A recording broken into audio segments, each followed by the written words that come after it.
My name is Hannah Elizabeth Cutlip, and if there was one thing you should know about me, it'd be that I love my family and I live with my grandparents, and it's because of them that I was able to get the good education that I did. If it wasn't for their constant love and support, I can't say that I would be the student and or future teacher I am today. In school, I was always the go-getter. I pushed myself into everything that I did. I always wanted to be better than the student sitting next to me.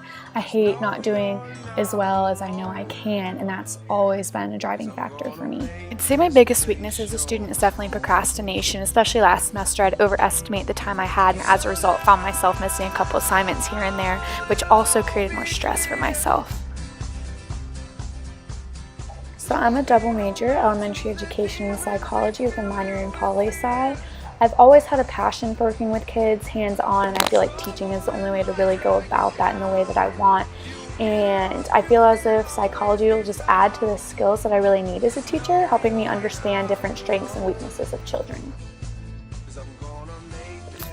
I grew up in a pretty large suburb of Charlotte called Huntersville. It was a mostly Caucasian community, with I'd say a majority being American Christians.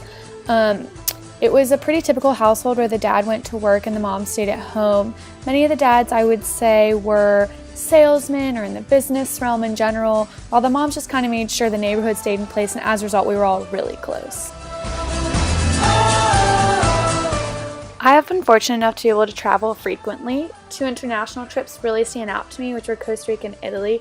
Costa Rica was a 10-day mission trip where I really learned what genuine community was and the value and importance of family. Italy was my high school senior class trip where we really just got to see different aspects of cultures and how differently people interact. I was really fortunate my whole life to attend a small private Catholic school where I'd say about 90% of students came from affluent families. One drawback to the small environment was the lack of diversity. For example, 2 out of 28 students in my high school were African American. There were really no kids with exceptionalities, maybe a handful in the whole school.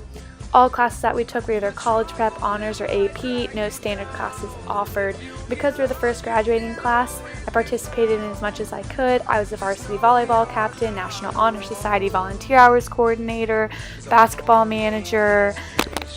Fitting in was never really an issue since first grade we've all been going to the same school, but teachers were able to form personal relationships, and Miss Milligan really stood out to me because she actively looked for your best interests and told you when you weren't living up to your real potential. For me, the essential purpose of education is so much more than the classroom. I think that it goes beyond the books, it goes beyond the grades, because students aren't defined by their grades, because maybe they're bad test takers or whatnot. I want to set up my future students for success in the real world. I want to help them realize their potential, for them to know that they're enough, that yeah, they can have a bad day in my classroom, but it doesn't mean that they're a bad person, that they're going to do awful. And I know that my kids are going to be little because elementary education, but if I create that basis for them, I think that that's going to make a huge impact.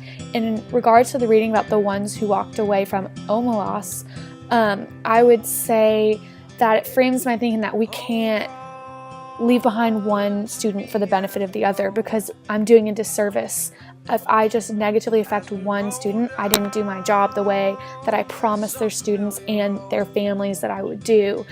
And Woodson showed me that all groups of students have so many unique things to offer, and that we need to cater to that. And if we silence that voice, then I think we're doing the opposite of what we said.